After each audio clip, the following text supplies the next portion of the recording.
Bueno, hoy vamos a dar comienzo a otra lectura.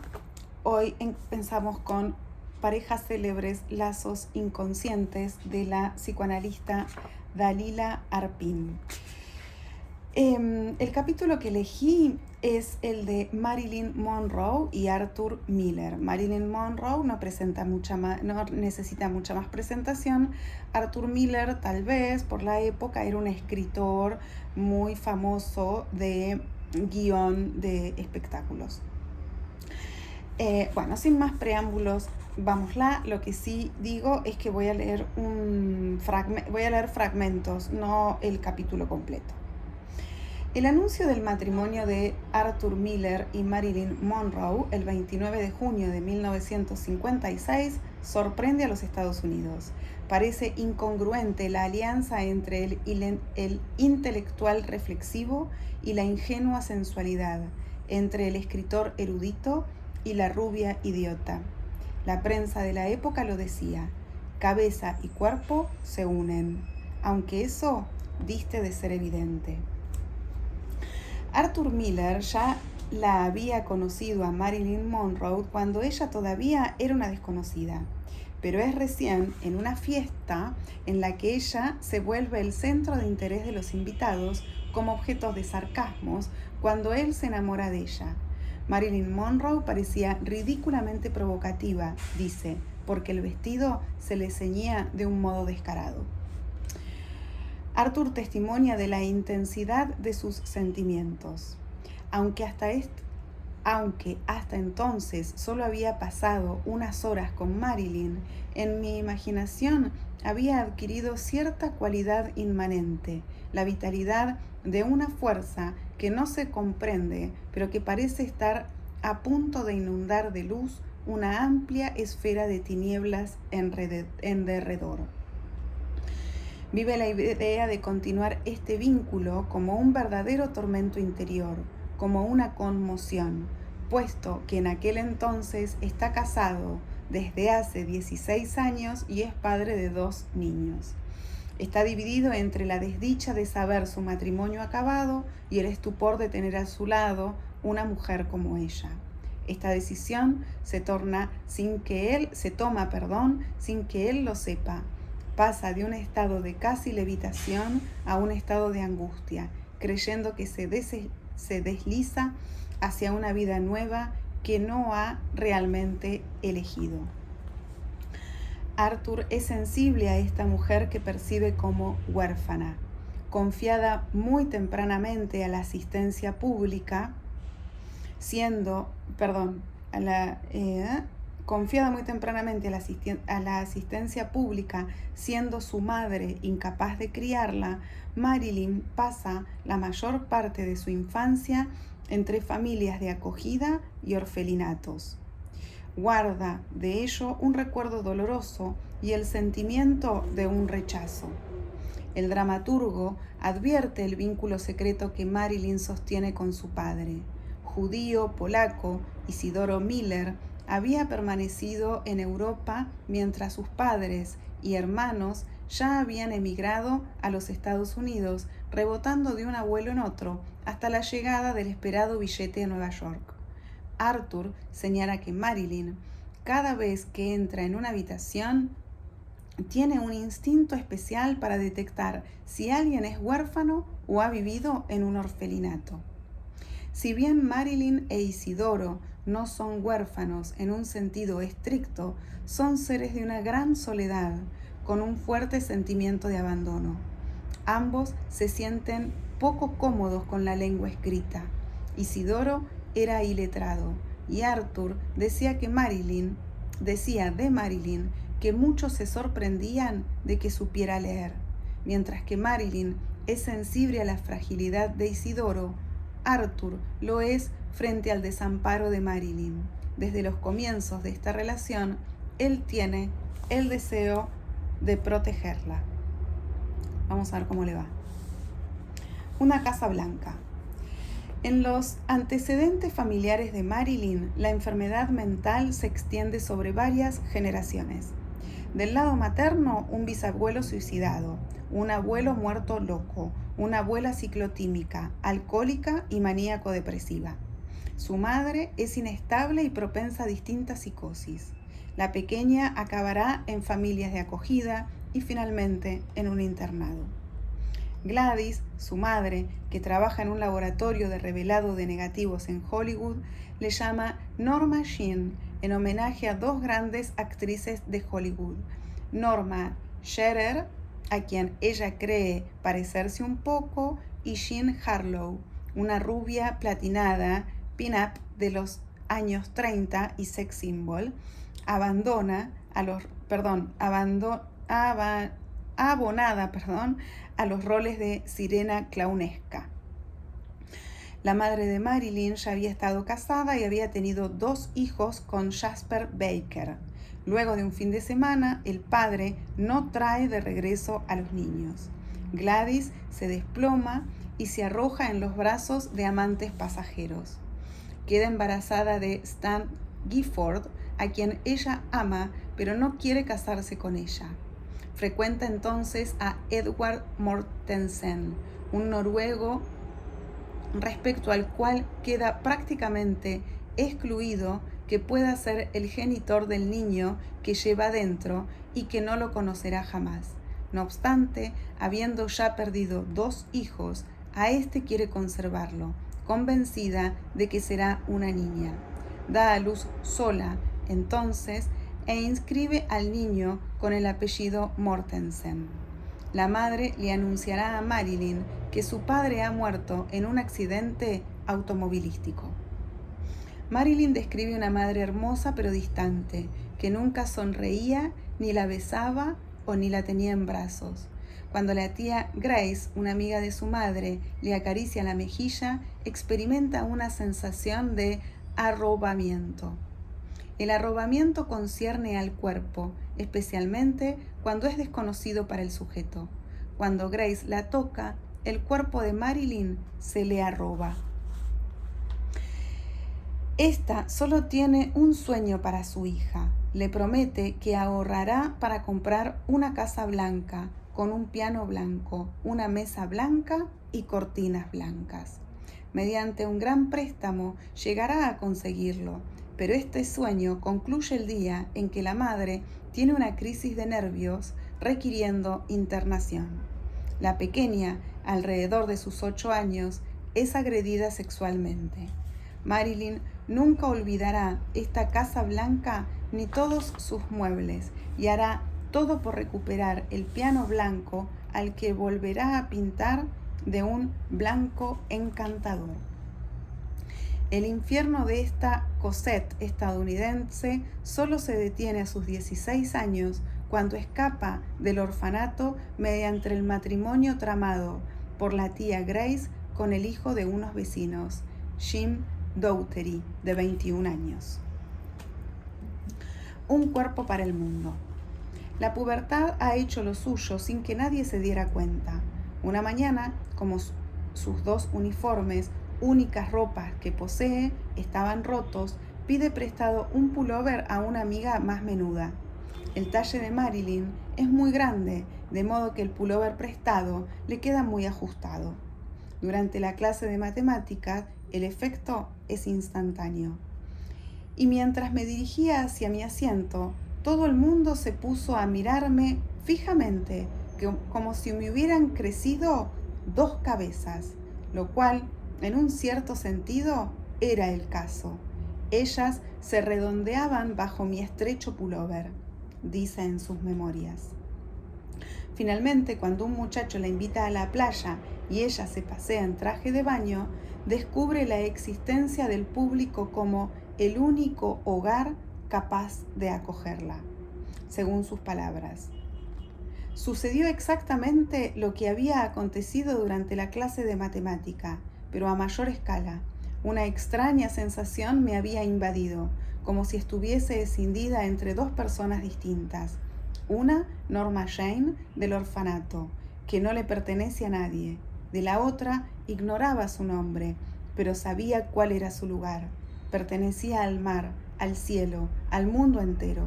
La mirada del público la fascina, le da un nuevo lugar, el lugar que no tuvo para su madre, lo tendrá para muchos, para el mismísimo universo. El azar de este encuentro se suma a antiguos fantasmas. Siendo joven soñaba con entrar a la iglesia vestida con una falda acampanada, sin nada debajo. Pasaba por entre los fieles y ellos miraban bajo su falda. También tenía unos deseos irresistibles de quitarse su ropa en la iglesia y de quedarse completamente desnuda para que Dios y los otros la mirasen. Rogaba a Dios tener la fuerza de resistir y mantenerse vestida.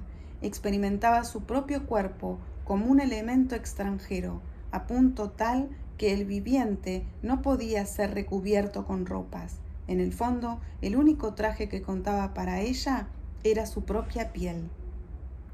Su cuestión no concierne tanto a las ropas con las que se engalana como al cuerpo que ofrece a la mirada de los otros.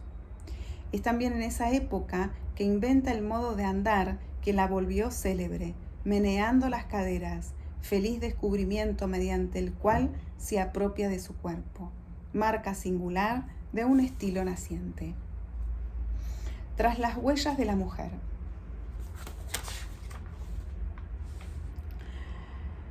Fragmentos encontrados en el azar de la vida. En una de sus salidas del orfanato, la tía Grace la lleva a ver películas. La viste, la maquilla y al pasar le desliza: «Eres tan bella, Norma Jane. Un día serás una gran actriz de cine, la mayor actriz de todos los tiempos». Mientras que su primer marido ingresa en la Marina, Norma Jane es descubierta por un fotógrafo cuando trabaja en una fábrica de paracaídas durante la Segunda Guerra Mundial. Después de divorciarse, comienza a trabajar como modelo de revistas. Le piden entonces que se cambie el color de pelo. También precisa un nombre más fácil de pronunciar y de retener que Norma Dougherty. El estudio Fox le propone el nombre de Marilyn. Abandona entonces el apelativo Norma por este nuevo nombre más glamoroso, de modo que, mediante esta sustitución, se distancia de los lugares comunes y se sitúa como la única. Es preciso acoplar a Marilyn un apellido. La tía Grace le sugiere tomar el de su abuelo materno, Monroe. Este apellido, asociado al presidente Monroe, le procura una inscripción imaginaria en un linaje prestigioso. Se convierte entonces en Marilyn Monroe, verdadero nombre de fábrica, asociado por la posteridad a la imagen de la feminidad. Este nombre de estar es en definitiva una invención exitosa que se acopla a su cuerpo y permite a esta mujer sostenerse pese a su fragilidad. Sin embargo, al mismo tiempo que aparece como la mujer que encanta a todos los hombres, Marilyn permanece ajena a la sexualidad. Testimonia desconocer las sensaciones del orgasmo. Mi fidelidad se sostiene en la indiferencia que continúa inspirándome el sexo. Paralelamente dice de sí misma, en son de burla: soy la chica feliz deseada por todos los hombres. Según su propio testimonio, no puede experimentar el placer sexual en su propio cuerpo. El sexo es algo muy desconcertante cuando te deja indiferente, dice. Como mujer, desperdicié mi vida. Los hombres con los que estoy esperan demasiado de mí, debido a la imagen de sex symbol que se ha hecho de mí y que yo misma hice de mí, precisa. Una anécdota contada por ella misma esclarece lo que está para ella en juego. Durante una de sus internaciones, el médico le pregunta a Marilyn por qué no se sienta con los otros pacientes a tejer o a jugar a las cartas. ¿Acaso usted se toma por una excepción?, la interroga. Ella replica: no me tomo por una excepción, lo soy. Esta socarronería, teñida de ironía, no deja de expresar una verdad del sujeto. Casada con Joey DiMaggio, parte a Japón de luna de miel. La Armada estadounidense aprovecha la ocasión para invitar a cantar ante las tropas en Corea. Testimonia de este modo ese encuentro. Tenía 17.000 soldados ante mí, y todos ellos me aullaban haciendo estallar sus pulmones. La nieve había comenzado a caer, pero yo tenía más calor que si hubiese estado bajo un sol ardiente. Y concluye: nunca olvidaré mi luna de miel con la 45ª División. La búsqueda del hombre. La descripción que da de Joe DiMaggio da cuenta de esta búsqueda. Un señor del béisbol, considerado como el atleta más agraciado del mundo, a quien habría tomado por un magnate de la industria o un diplomático importante.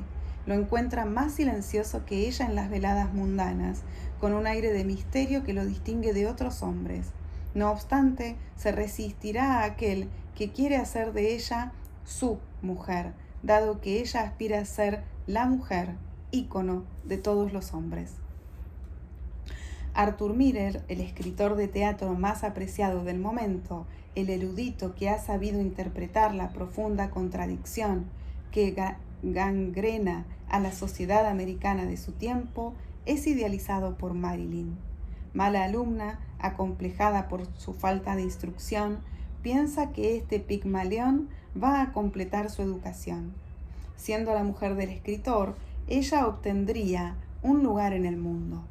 Pero el objeto de este hombre está en otra parte, se obstina en el trabajo. Y cuando se encierra en sí mismo, ella lo vive como un rechazo, como lo testimonia Arthur. Percibe a qué punto ella depende de él, luego de haber identificado la idealización que profesa por Lee Strasberg, su profesor de teatro, en el Actors Studio. Si bien caía en un respetuoso trance cada vez que se pronunciaba el nombre del maestro, pensaba yo que era porque necesitaba aquella clase de fe después de los años que había pasado en la cínica selva hollywoodense. La idealización podía desembocar en desilusión, pero sin ideales no hay vida. Aún no me había dado cuenta de que también a mí se me estaba idealizando y situando por encima de todas las debilidades humanas. Finalmente, una vez consagrada estrella internacional, abriga esperanzas de grandeza que concierne a su relación con John F. Kennedy. Creyendo que se volverá la First Lady de los Estados Unidos, intentará dar una escritura a la relación sexual. Ella, la mujer, nombre de la excepción femenina que hace sostener al conjunto de todos los hombres, se uniría al hombre, quien, por su lugar, es susceptible de encarnar una figura de excepción masculina absolutamente simbólica, de Press. En resumidas cuentas, intenta encontrar el hombre ideal, ascenso social en su búsqueda de ascensión a la cima imposible en lo deportivo, en lo intelectual y luego en la política. La otra cara de la moneda. La posición de la mujer recubre un aspecto oculto en esta Star. Hubo en su vida una figura materna que significó mucho para ella, la tía Ana, una amiga de la madre que la hospedó durante largo tiempo cuando ella ya era adulta. Al enterarse de su muerte, Marilyn sintió una profunda tristeza. El día después de su muerte, dice Marilyn, entré en su habitación y me acosté en su cama, sin moverme, durante varias horas. Luego fui al cementerio y vi a los obreros cavando una tumba. Bajé entonces por las escaleras, me acosté en el fondo del agujero y miré el cielo sobre mí. La tierra está fría bajo tus espaldas, pero la vista era fantástica. Como lo decía Freud, Estos momentos depresivos son siempre una respuesta al dejar caer del otro. Del mismo modo, en el momento de ser despedida de la Fox a sus 20 años, Marilyn también cae en un estado depresivo. Ser abandonada por una gran compañía era una desgracia terrible. Nuevamente permanecía acostada durante días y días, sin comer, desalineada. La suerte nunca me sonreía en la vida. La estrella negra bajo la cual había nacido se volvería cada vez más negra. Lloraba y me decía a mí misma. Es entonces cuando Marilyn piensa en trabajar de camarera o en una fábrica, incluso en fregar pisos. Está profundamente desamparada. Marilyn intenta remediar la ferocidad de esta demanda con el amor de las multitudes, pero el dolor de existir es tenaz. En la primavera de 1955, su sufrimiento la lleva a encontrar el psicoanálisis.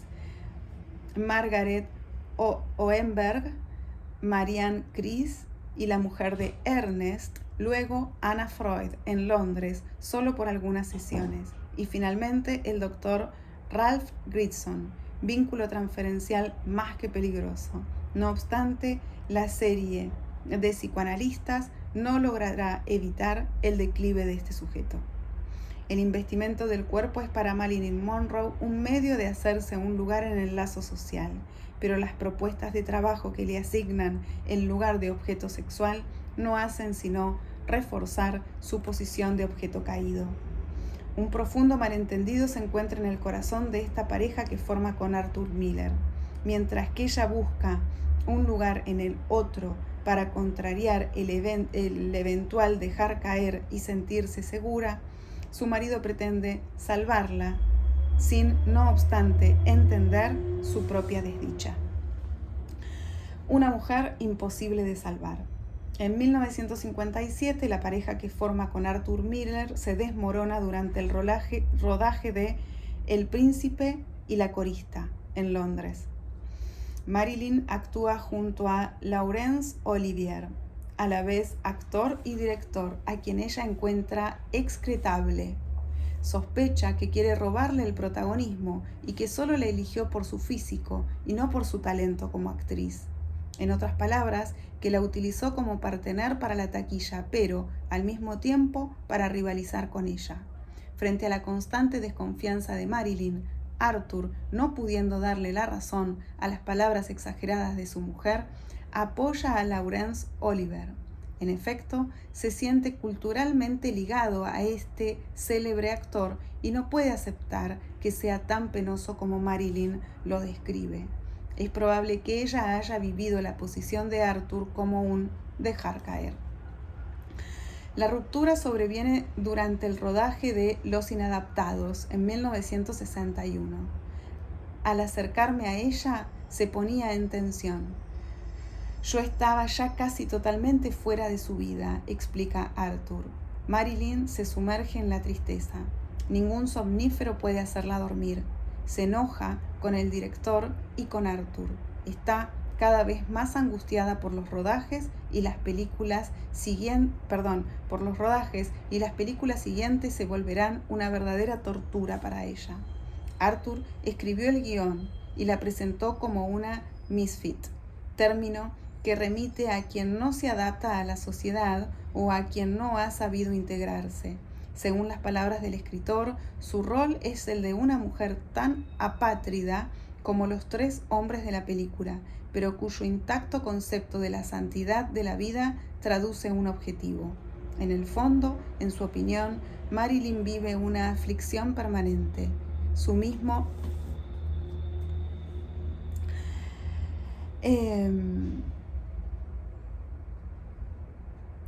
dolor respiraba vida y lucha con el ángel de la muerte, pero eso no quita que, con este guión, él interprete de manera desfavorable su diferencia y que, lejos de hacer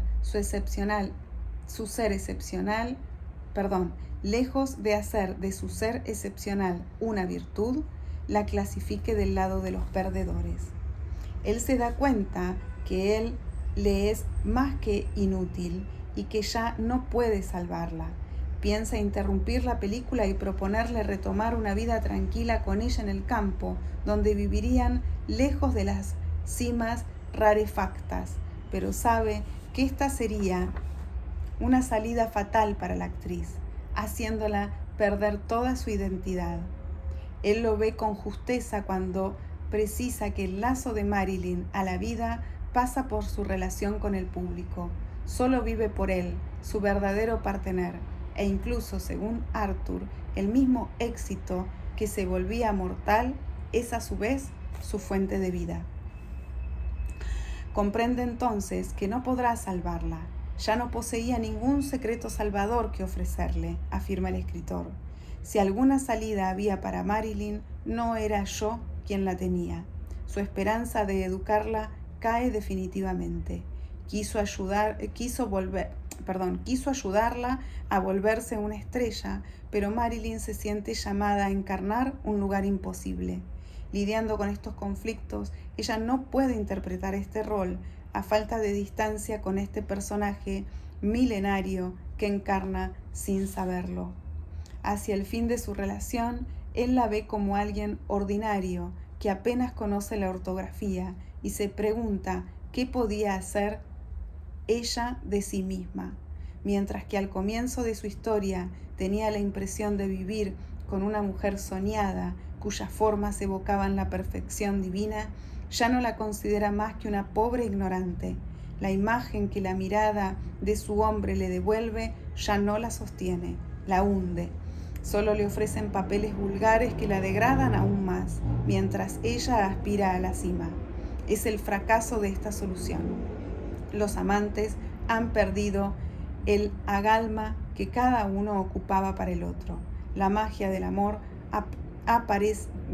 parece haber abandonado la escena. First Lady. Para escapar a este lado obsceno de su imagen Para escapar de este lado obsceno que su imagen genera, Marilyn intenta volverse una verdadera actriz en el Actors Studio, luego una ama de casa, de acuerdo a Arthur Miller, y finalmente una madre. Pero su matrimonio fracasa y es el estrago materno lo que prevalecerá en su último intento por sostenerse en la existencia. En la cima de su búsqueda sitúa el ideal materno, la Casa Blanca, siguiendo las pistas del personaje político que inspira la elección de su nombre artístico, Monroe. Marilyn pretende volverse la primera dama de los Estados Unidos, con el fin de elevarse en el lugar de excepción femenina, lugar observado y respetado que tiene todo para colmarla. Ya hace casi 10 años que frecuenta a John Kennedy. Dado que piensa firmemente en volverse algún día Miss Kennedy, se siente decepcionada. Durante las fiestas de fin de año, comprende que el candidato a presidente de los Estados Unidos no está dispuesto a empañar su reputación con un divorcio en el puritanismo norteamericano de la época. Una vez electo, siempre para no perjudicar su renombre, John Kennedy ya no responde a las súplicas de Marilyn. En consecuencia, ella se vuelve erotómana e intenta contactar con el despacho oval, abandonando el nombre en código que preservaba la confidencialidad de su lazo. Esta exposición amenaza la imagen de esposo ejemplar y de buen padre de familia del presidente. La línea telefónica exclusiva con la Casa Blanca, de la que ella gozaba anteriormente, es desde entonces cortada, y con ella su relación, fragilizando la vida de Marilyn. Desconexión. Marilyn inicia una verdadera decadencia y morirá finalmente sola en su domicilio de una sobredosis de barbitúricos el 4 de agosto de 1962. La solución de ser la mujer que falta a los hombres ha orientado su vida. En este lugar de excepción no podía tener otro partener que el público. Siempre me asustó la idea de ser la mujer de alguien, escribe. Consagrada a encarnar ese fantasma en lo real, Marilyn pagará el precio de su propia solución. Se casará 3 veces sin que ningún hombre, luego de haberla puesto por las nubes, pueda evitar su recaída. Quedando algunas veces embarazada, tendrá abortos espontáneos o inducidos, a los que seguirán varios intentos de suicidio. Arthur Miller lo percibió. Las palabras eran ya inútiles. Contemplaba el tráfico con que se cruzaba la prudente ambulancia con una tristeza que superaba toda tristeza. Cierne hasta qué punto hay algo ineluctable en ella. La maternidad imposible solo acentúa este impas. Sin embargo, más allá de su solución personal, Marilyn ha ante todo inventado un estilo singular que resume de este modo el fotógrafo Cecil Beaton. A la vez sirena, vuelta a realidad y equilibrista, mujer fatal y niña ingenua, como lo dice Lee Strasberg en su oración fúnebre. Marilyn se convirtió en el símbolo de lo eterno femenino. Así se encuentra ante los ojos del público, mirada sobre la cual tomaba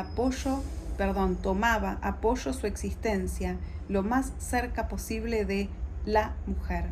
Se ha convertido y continúa haciéndolo en una figura de la mujer en su intención imposible de encarnarla toda.